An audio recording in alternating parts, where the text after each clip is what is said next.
Dalam rangka pelaksanaan program pelayanan rehabilitasi sosial bagi penyandang masalah kesejahteraan sosial atau PMKS, Dinas Sosial Kota Denpasar menyelenggarakan BIMTEK Pendapatan PMKS dan PSKS Kota Denpasar tahun 2017. BIMTEK dibuka langsung PLT Kepala Dinas Sosial Kota Denpasar, DRS Ketut Likup, pagi tadi bertempat di Gedung Santigraha Jalan PB Sudirman, Denpasar. PLT Kepala Dinas Sosial Kota Denpasar Dr. Andes I. Ketut Likup menyatakan kegiatan bimbingan teknis BIMTEK Pendataan Penyandang Masalah Kesejahteraan Sosial PMKS dan Potensi Sumber Kesejahteraan Sosial PSKS mengatakan BIMTEK ini bertujuan untuk memperoleh data yang benar berpedoman kepada Permensos nomor 8 tahun 2012 tentang teknik pendataan penyandang masalah kesejahteraan sosial dan potensi sumber kesejahteraan sosial. Disadari bahwa semua data sangat penting sebagai bahan dasar di dalam penyusunan perencanaan tindak lanjut. Setelah BIMTEK ini, para peserta diharapkan memahami kriteria dari masing-masing penyandang masalah kesejahteraan sosial dan potensi sumber kesejahteraan sosial sehingga dapat didata dengan hasil yang benar. Ada 26 permasalahan yang ditangani Dinas Sosial, namun tidak ke-26 jenis itu ada di Kota Denpasar seperti masyarakat terpencil misalnya. Beberapa permasalahan yang ada di Kota Denpasar seperti penyandang disabilitas, anak disabilitas, lanjut usia terlantar, anak terlantar, dan fakir miskin.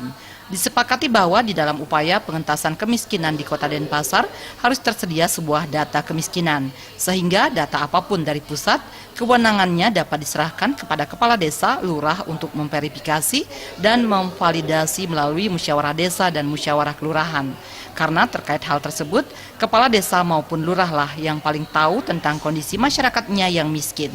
Seluruh petugas pendataan baik di kecamatan, kelurahan, dan desa dapat melakukan pendataan PMKS dan PSKS tahun 2017 secara tepat dan akurat. Setelah BIMTEK ini, maka para peserta memahami kriteria dari masing-masing penyandang masalah kesejahteraan sosial dan potensi sumber kesejahteraan sosial dan dapat melaksanakan pendataan yang benar sehingga hasilnya nanti juga benar.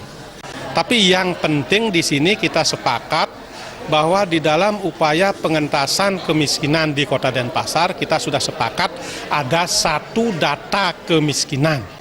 Nah, sehingga apapun data yang turun dari pusat itu diberikan kewenangan kepada desa lurah untuk memverifikasi dan memvalidasi melalui musyawarah desa dan musyawarah kelurahan. Selanjutnya peserta BIMTEK Pendataan PMKS dan PSKS Kota Denpasar tahun 2017 yang berjumlah sebanyak 98 orang yang terdiri dari Kasih-Kesra Kecamatan dan Staf, Kasih-Kesra Kelurahan dan Kaling, Kaur-Kesra Desa dan Kadus serta TKSK masing-masing kecamatan sekota Denpasar akan menjalani BIMTEK selama 2 hari 7 hingga 8 Juni bertempat di Gedung Santigraha Denpasar. Narasumber dari BIMTEK ini adalah Kepala Bidang di Lingkungan Dinas Sosial Kota Denpasar, Indra Wijaya, Bali TV.